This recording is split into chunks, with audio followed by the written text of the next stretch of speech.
Nick Dudman, welcome to Harry Potter, the official film podcast. Thank you so much for coming on. Oh, my pleasure. Thank you very much. Now, Chamber of Secrets, I feel really expands the magical universe, especially when it comes to creatures. We have mandrakes, we have Aragog, terrifying. We have a Polyjuice mishap. We have a 60-foot basilisk. So which challenge out of all of those excited you the most? Oh, I think of all of them, it was probably Aragog, primarily because I hate spiders. And I really hate spiders. And I thought it was an interesting challenge to attempt to get the effect that you have as an emotional reaction to a real spider. And I didn't know if we could achieve that or not mechanically. But the idea was that the Aragog puppet, and puppet's quite a simple term for what we actually built, because this was a giant spider with an 18-foot leg span. And it was on a sort of seesaw with a huge weight, a counterweight at the other end, under the ground, on tracks. So this could be wheeled in, and then if you push down at one end, it comes up at the other.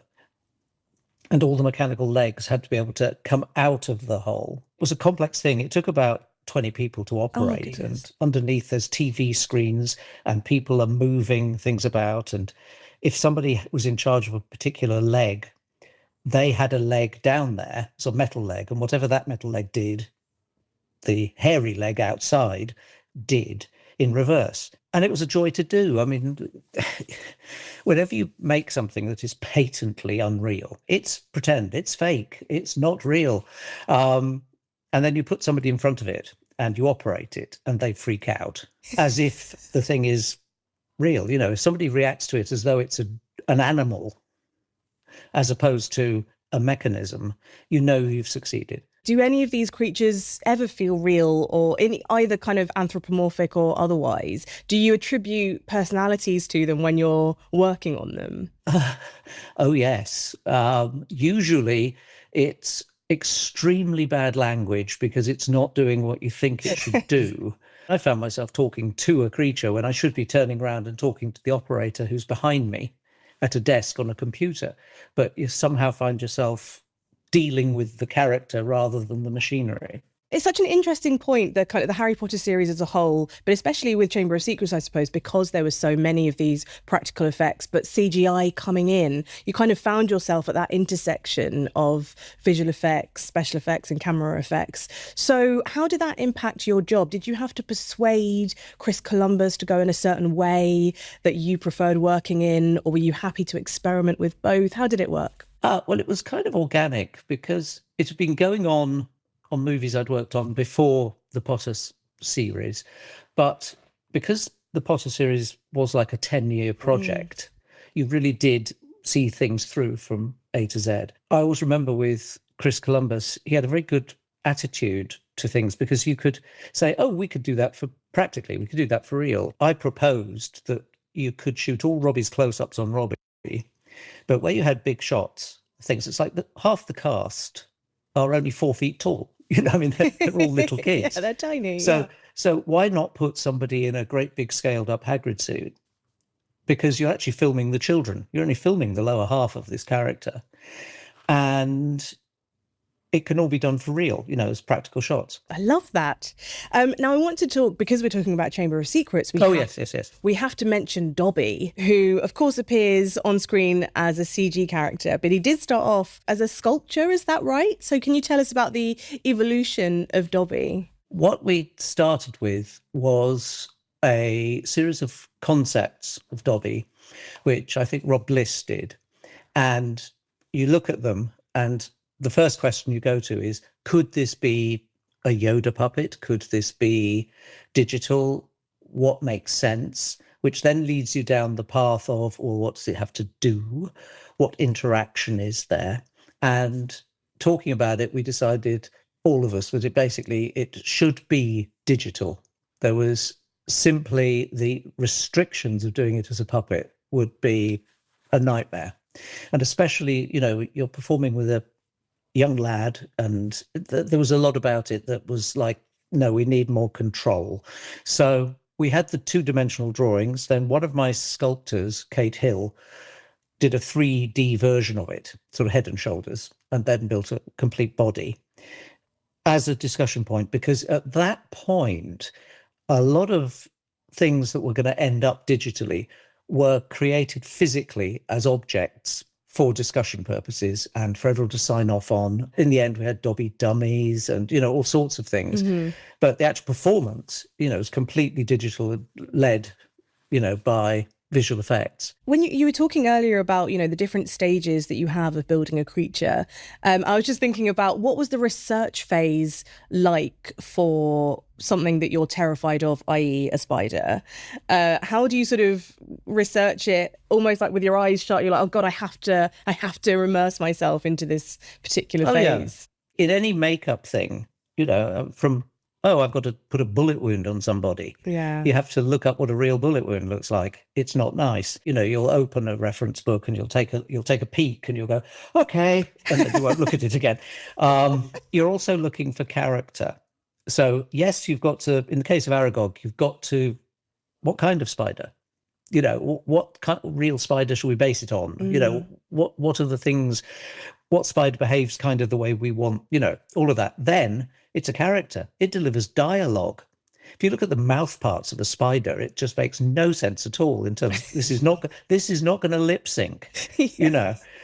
So how do you convey the suggestion that the voice is actually, and the face is moving? It's why we moved all the hair on the face and these great big mandible things in front, pedipalps, I think they were, in the front. They all move in different ways. And it was simply, let's move them to see if when you play the sound, I'm believing it's coming from there, yes. even though there's no logic to it at all. So there was a lot of research for that, sort of we had a big spider head, we built it, and it's all trial and error because everything you build, whether it's a basilisk or a Aragog or whatever the hell, mandrakes, everything is a prototype, everything. That sort of thing of, do you know how to do this? Yes. But do bear in mind, it'll be the first one we've ever built. Do you have a favourite stage of the whole thing, whether it's researching, developing, the building, or even the filming stage? Which is the one that you get the most job satisfaction out of? I think there's two stages. One is when you first put something together and you look at it, and then you look at each other and you just go, oh God, this is working. You build a fire-breathing dragon in a cage and you decide you're going to set this off in the car park at night. And John Richardson, the special effects guy, has rigged it up with a propane tank. And none of us really know how it's going to go. And it's that first moment when something happens, and in that case, a ball of flame 40 feet across, where you just go, yep, that works. The other stage, when it's really lovely, is when you're just standing there on set and you just see at the first take where everything falls into place. Because any of these fake things, they only work if there's actors in the frame reacting to them as if they're real.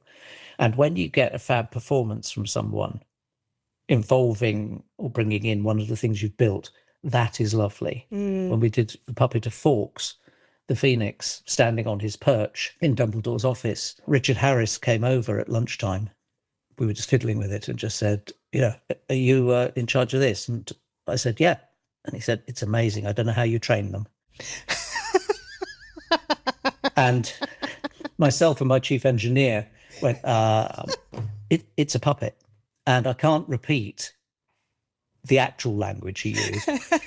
I love that so much. Richard Harris, what a legend. I have to ask you quickly about the basilisk as well, because I remember reading about the basilisk and being so terrified by it just on the page, and then seeing it come to life in the way that it does at the end of Chamber of Secrets and seeing Harry fighting it. I mean, it's such a realistic, terrifying fight. So can you tell us about the kind of practicalities when it came to creating something that had to look so enormous and designing it so that it would still terrify everybody who came across it? Well, the first brief was the fact that for any scene, any shots where it's slithering all over the place, it will be digital, for which be very grateful.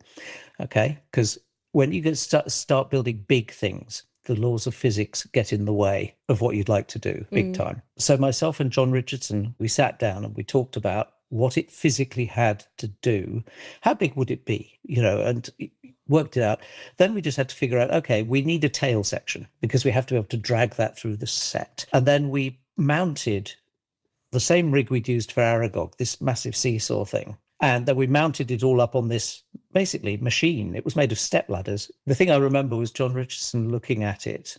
And this is a guy who, he sunk the Titanic. He blew things, he's blown up everything, And he just looked, he said, I think that might be under-engineered, And I said, why? He said, because I think it's bending. Oh, no. And this thing's on a track. We've got Martin Bayfield, because he was there Massive. and he was huge and he could push this thing.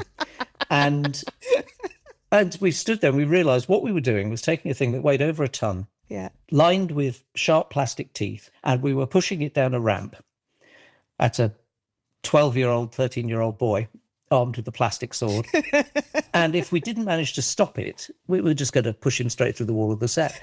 And I mean, he loved it. Of course what he did. kid wouldn't? He had a great time with it. It needed a very big team to do it, but it was one of those things where you had a perfect combo of digital effects, practical effects, edited really well, shot in a complementary way for the different processes. So you get a great sequence out of it. It's cool. I mean, it is one of the best sequences. I love it so much. And it is still terrifying to this day, which I think is so much down to the practicality of it. And finally, because Harry Potter has had such a lasting cultural impact, how do you reflect now on your role with bringing so much of the magic to life for so many people? I knew at the time when I read the first book that if they were going to make a movie out of this, I would love to be involved because the story was just so fab and there were so many lovely things to make.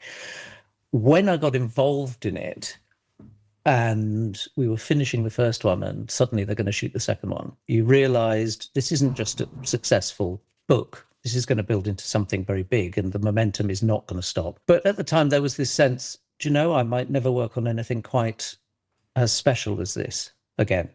And I've worked on some lovely movies, both before and afterwards, and some of them very special to me indeed.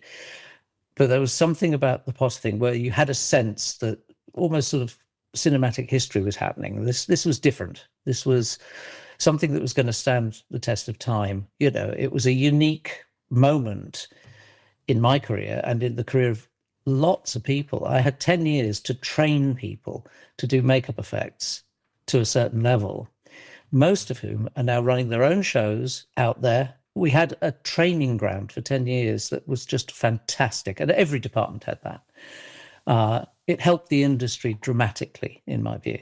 Nick Dudman, thank you so much for joining us. You've been an absolute dream. Thank you. Well, it's a pleasure.